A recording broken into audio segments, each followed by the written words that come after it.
तो हम पूछना चाहते हैं कि क्या दलितों की बहन बेटियों का, उनके मान सम्मान का कोई ख्याल नहीं है आपको?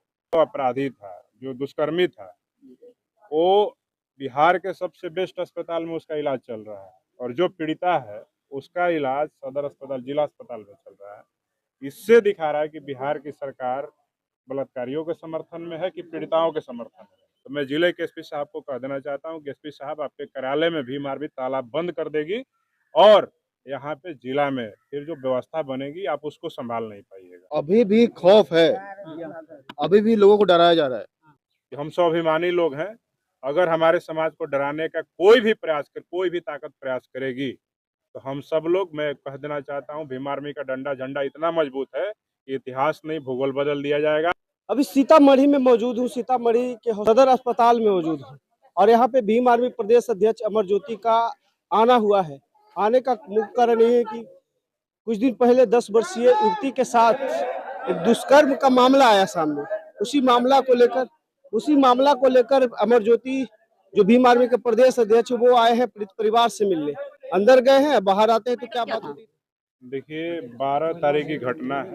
एक 10 वर्षीय मासूम बच्ची के साथ दुष्कर्म की घटना सामने आई, और उस मामले में जो हालत है कि बिहार की सरकार कहती है कि बिहार में 14 साल से कम बच्चियों के साथ अगर कोई भी गलत व्यवहार होता है या कोई घटना सामने आती है, तो सम्राट चौधरी जी कहते हैं, जो बिहार के गृह मंत्री भी हैं, कि उन सभी अपराधियों को बचाने के बजाय पुलिस उनको माला चढ़ाने के काम करेगी, उनके तस्वीरों पर माला चढ़ाने का काम करेगी। लेकिन आज 18 तारीख है, घटना बीते 5 दिन हो गया, लेकिन हम पूछना चाहते हैं कि इस बच्ची का बेहतर इलाज के लिए आपने क्या उपाय किया? सरकारी पैसे पे इसका इलाज हो रहा है कि नहीं हो रहा है, इसका जवाब दीजिए।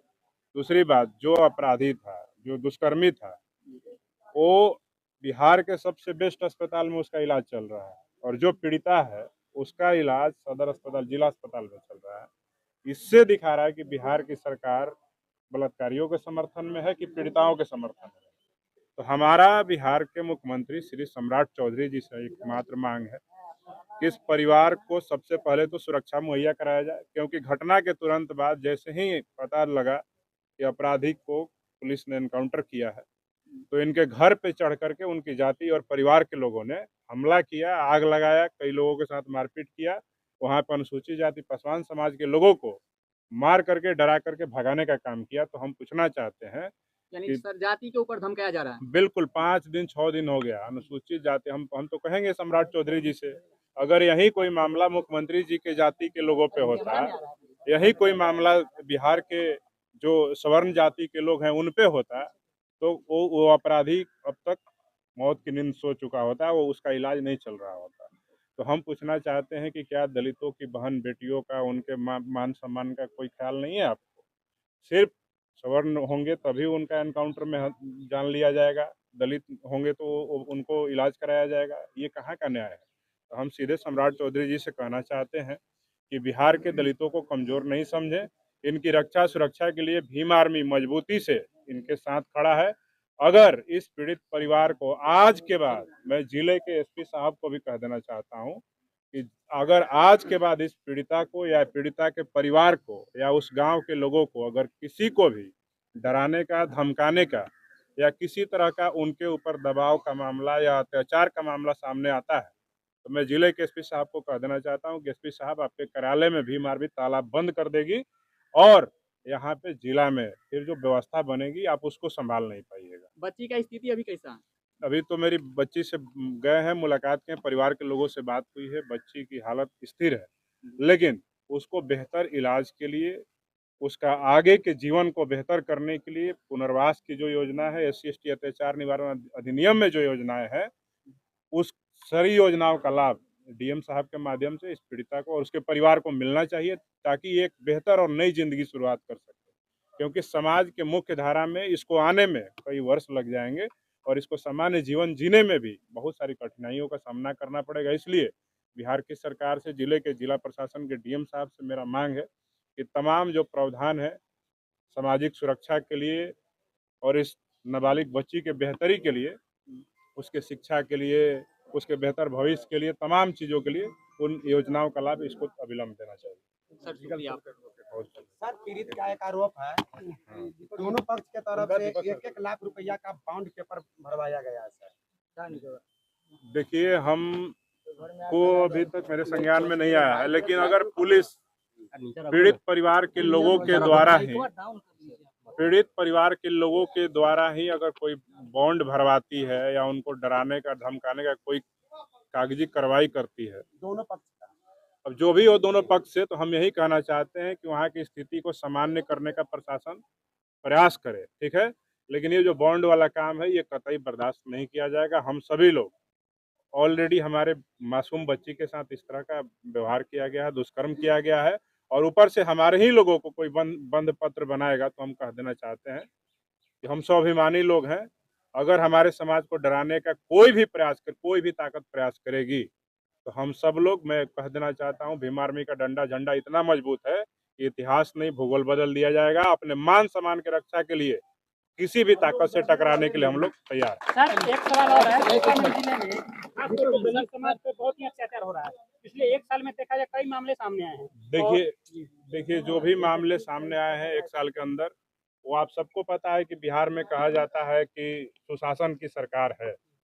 लेकिन हम पूछना चाहते हैं कि अगर सीतामढ़ी में 1 साल के अंदर लगातार अनुसूचित जाति जनजाति समाज पे अत्याचार हो रहा है, शोषण हो रहा है, दुष्कर्म की घटनाएं आ रही हैं, हत्याएं हो रही हैं, ये सीधे तौर पे दिखाता है कि सीतामढ़ी जिले में प्रशासन का इकबाल खत्म हो गया है और अपराधियों में पुलिस का, प्रशासन का कोई खौफ नहीं है, जिसके वजह से सीतामढ़ी जिले में अनुसूचित जाति जनजाति समाज पर अत्याचार बढ़ा हुआ है। अगर इन अत्याचारों पर रोक नहीं लगाया गया तो जल्द ही हम सभी लोग यहाँ पे जिला के डीएम और एसपी साहब का घेराव करने का काम करेंगे और पूरा सीतामढ़ी जिला बंद करने का काम करेंगे। आईटी सेल के हमारे साथ प्रदेश अध्यक्ष देखिए, हम यही कहेंगे कि फास्ट ट्रैक कोर्ट से इस मामले का निष्पादन कराया जाए, और इस मामले में अगर जिसको एनकाउंटर में पुलिस ने घायल किया है, अगर वो बच जाता है तो फास्ट ट्रैक कोर्ट से उसको सजा सुनिश्चित कराया जाए, फांसी की सजा सुनिश्चित कराया जाए, और इस परिवार को सुरक्षा मुहैया कराया जाए, और जो सामाजिक सुरक्षा की योजनाएं हैं उसका लाभ दिया जाए, और पुनर्वास इस परिवार का किया जाए, इस बच्ची का पुनर्वास किया जाए, ताकि अपना बेहतर जिंदगी और आगे बेहतर तरीके से जी सके और समाज के मुख्यधारा में फिर से आ सके। अभी भी खौफ है, अभी भी लोगों को डराया जा रहा है। एक तो हमारी जो बहन है उनके साथ बहुत गलत हुआ है, उसके बावजूद उल्टा उनके घर को जलाया गया है। सोचिए मतलब किस लेवल की ये तानाशाही चल रही है। जो कुछ खास लोग हैं जो इसके पीछे हैं, और जो पुलिस है वो इनकाउंटर का नाम लिया गया है। अगर मैं इनकाउंटर को सपोर्ट तो नहीं करता हूँ पर्सनली, लेकिन अगर ऐसा कुछ हो तो बलात्कारियों को माफ करने की जरूरत नहीं है। और मुझे लगता है कि पॉक्सो में मिनिमम 20 साल की सजा होती है, मिनिमम 20 साल की होती है। डेथ सेंटेंस भी है, यानी फांसी की सजा भी है। और ये इतना घिनौना काम है, 10 साल की बच्ची है, तो फांसी तो होनी चाहिए कि नहीं होनी चाहिए फांसी। और जैसे ही चार्जशीट फाइल होगा उसके बाद 1 साल के अंदर पॉक्सो में ये प्रावधान है कि आप पूरे केस को खत्म करेंगे, और एकदम तेजी से काम हो, जल्दी न्याय मिले, बस यही बात है। जो आप लीगल सेल का प्रदेश अध्यक्ष, जो धाराएं लगना चाहिए SC/ST एक्ट में, जी, वो क्या सारी धाराएं FIR में दर्ज है? जी बिल्कुल, सब सारी धाराएं दर्ज हैं, सब दर्ज है। अभी हम लोग जा रहे हैं एसपी साहब के पास, और वहाँ उनसे मुलाकात होगी, उनसे बातें करनी है, और इस पे वो क्या क्या एक्शन ले रहे हैं फर्दर। क्योंकि जैसा आप देख रहे हैं कि वो बच्ची का इलाज यहाँ पे शहर में हो रहा है, छोटे शहर है ना, ये कौन सा शहर है? सीतामढ़ी में हो रहा है ये। और जो अपराधी है उसका इलाज कहाँ हो रहा है? पटना में हो रहा है। अब सोचिए क्या चाहते हैं सम्राट जी। ये कहते हैं कि हम लोग एकदम टॉलरेंस बर्दाश्त नहीं करेंगे सब चीज, और बलात्कारी जो है उसका इलाज पटना में करवा रहे हैं, और जो पीड़िता बच्ची है उसका इलाज छोटे शहर में हो रहा है।